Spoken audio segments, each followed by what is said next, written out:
Thank you for joining us on the sweet language of life. This is episode 10. Hey everyone, welcome to the fourth series of videos on the Sweet Language of Life podcast. Today I have with me Malvika, whom you've met before. Hi Malvika, how are you? Hi, Ishan. I'm fine. Thank you. How are you? I am good. I am good as always, trying to improve my perspective of life every step of the way and trying to include as much as new information as possible in trying to figure out the not so good parts of our lives. Good to know. Oh, you're presenting yourself as if you have all the answers to all the queries. Good to know. No, that's not how I'm presenting myself. But then, I can never be like you on this constant exploration, Right. venture that you're currently going through. I can never be constantly learning and applying, but I really need to take my time with things. So I really admire what it is that you're doing. That's all that I meant by good for you. It's not that I have absolutely no answers. I'm just here to discuss my thoughts, Right. and that's it. Right. But that being said, I also see the positives and the negatives of going in this route. It's not very easy when we're in this materialistic world to find out a perfect way or a perfect answer. I don't think someone who's on the Yes. spiritual path as well has found those answers. Maybe they've Yeah, I cut mean, out. they're perfect in the first place. I don't really believe in the concept of perfect, Right. because perfect would be something like 100%. So is there 100%? I don't think it's defined anywhere. True. True. Very true. That being said, why do you think people venture into that path then? Well, because I think they would like to really explore their being, their life, the life force in them, the life energy in them, what their mind can do, what their spiritual sense can do, how it can uplift their life, and things like that. I don't think anybody is going behind perfect per se. I think everybody is just trying to find out an ideal way of living, and really trying to explore what everything around them is all about, and how they are the same as everything that is around them. That brings me to the other question then. People who are not venturing into that life, how do you Yeah. think they are exploring life? Or are they in a facade? I mean, I think everybody has their own ways of doing things. I don't think it has to be, I don't think there's anything like right and wrong. So if you really need to find out certain things, I think there's always a price to pay. So whether you're willing to pay that price or not is what I think divides the people. So people going on a spiritual path, they give up a lot of things. And there are so many others who would like to be in the current society with everything materialistic that's revolving around them, and still try to find ideal ways, incorporating things here and there. So I think the division comes there, the price that you're willing to pay for this particular thing, for every action or everything that you want to find out. You'll always have to give up something. So I think that's what it is. I don't think there's anything like right and wrong. So everybody has their own ways of doing things. Who are we to criticize? No, I don't mean to criticize at all. I have questions on the fact that when you Yeah. say when you say they have a price to pay as well, I mean I'm talking about when I mention they, I'm talking about people who have moved into the spiritual part. I mean, is that Mm-hmm. not another binding force? Something that they've concocted in their heads that they need to do this in order to find happiness. Then, yeah, so I don't think they are ever in that mindset. So if you are in that mindset, then the whole point of doing this is just gone. you know so if you have to be. I think this actually takes us back to the one of the previous conversations that we've had. I think if you really involve yourself completely into certain things, I don't think it'll be a big loss in your perception to give up something or to take a different path, for that matter. See, so many people who take a spiritual path, I think I don't think they're living with their families. They actually cut off all their relationships to whatever it is that connects them to the world. and then they go for it. So I don't think it's a loss in their eyes.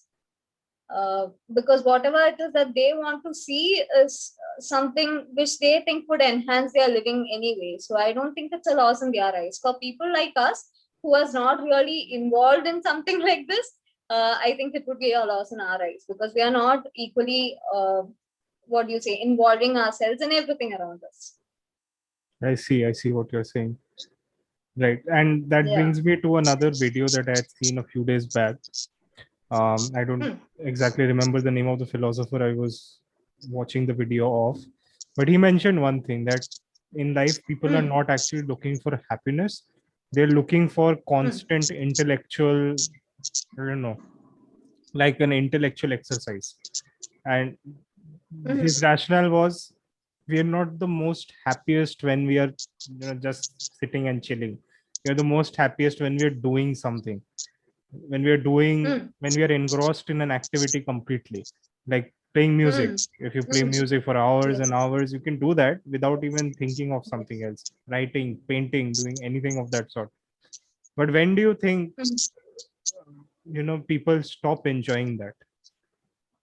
And I mean, I have a response to that. I feel like when you're forced to do something that you don't want, or maybe circumstances push you to do things that you don't want, but you have to do it, and that's when you stop.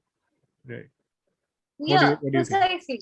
So when it's not really a passion that you're going for, you get this, or once you start to realize that this is not something that you want to do, you start automatically feeling that you're being forced in the situation. Even if it's your duty, if you don't dedicate yourself to it, you start feeling that you're forced into it.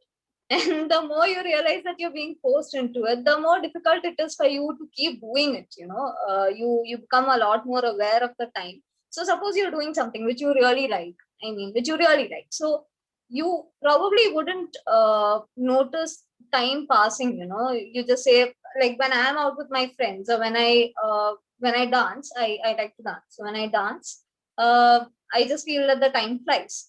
So similarly, when you do something which you really like, which you're actually dedicated to, then you probably wouldn't notice the time pass. But once you feel like this is not what you want to do, and you're still doing it because because of some reason or the other you're bound to it, then you start becoming a lot aware of the time and the fact that you're being forced into something. So yes, that is true. That being said, most of us, everyone probably around me or who has been associated with me at some point of time, from when I was a baby to till now, I think everyone around me does things or wants to do things, and when they start doing it, they feel, hey, this isn't what I expected this to be.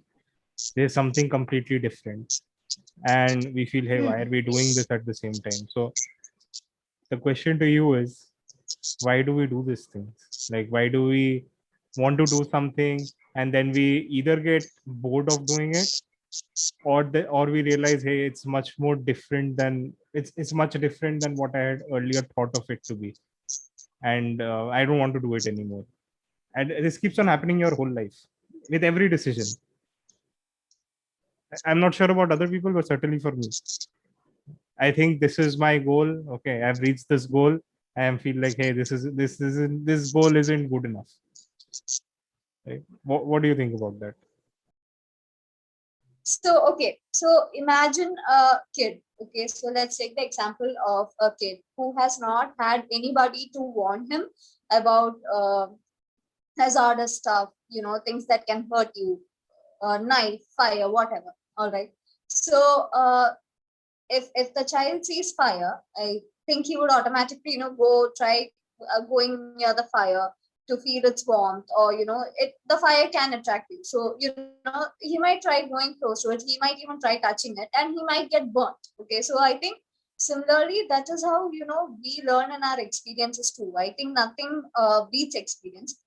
Because even me in my life also, I've had a lot of similar, even very recently, I've had a lot of similar experiences wherein I thought, that this is something that I really want to do. And then I went into it and I realized that it's not, something that I want to do. So I think people up to a certain point, they just see a very small picture of what it is, of whatever it is that attracts them, and then they go ahead and they try that particular thing, and then they get a bigger picture because they're actually experiencing it, and then they realize, that this is not something that they want to do, because when you have a bigger picture in front of you, you actually start to see other aspects of things, and when these other aspects actually start to affect you in one way or the other, it will really bring down whatever it is that attracted you to that particular thing. So I think that nothing beats experience. So if you knew in the first place that this is what this particular thing is going to be like, then you would never go for it. So you always learn from your experiences, and the best thing about that is, I mean, I have a lot of friends also, even my parents for that matter, they give me a lot of advice because they learn from their life experiences.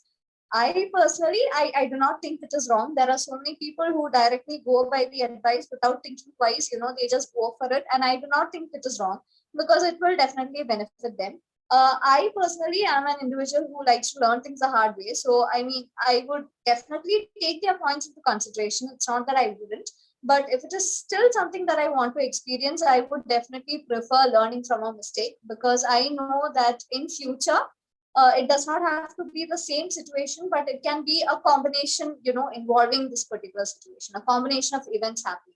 So I think if it is from my direct experience that I'm learning, I think that I will be able to identify that in any such scenario, and I think I'll be able to do accordingly. Not necessarily always true, but I definitely think that learning from experience is something which we all should go through. I think mistakes are what makes us human. For they say to err is human. So I think you should learn from your mistakes. I think it's a very healthy way of going around it, and I think it's absolutely fine, to do things like that. So two counterpoints to that. Number one is, All right. when we are actually trying to do something new, fresh, we do have a perspective of what it is, and that's why we want to do it. I don't think anyone goes Yes. and does something with the expectation that I want to get this experience because I might not, I don't know, I might fail. That is precisely, yeah. So that is precisely what I meant. When you see a certain aspect of it, it does definitely attract you. There is something about it that attracts you, that wants you to, try it out. There are people, so there are so many people who have a fear of heights or who has fear of other things. So they wouldn't want to go paragliding or parasailing or jumping off mountains. They wouldn't want to do that. But if there are people who, really want to experience what it is, there's something about it that attracts them. They would, at least the thought of it would definitely attract them to the particular thing. Whether they do it in reality or not, that is, up to them again. And if they do try, probably they might not really like it that much also. So it's really, when you think about it, there might be something that you really like about it, which makes you want to try it. May not, necessarily be that when it comes to the bigger picture. Thank you for watching The Sweet Language of Life.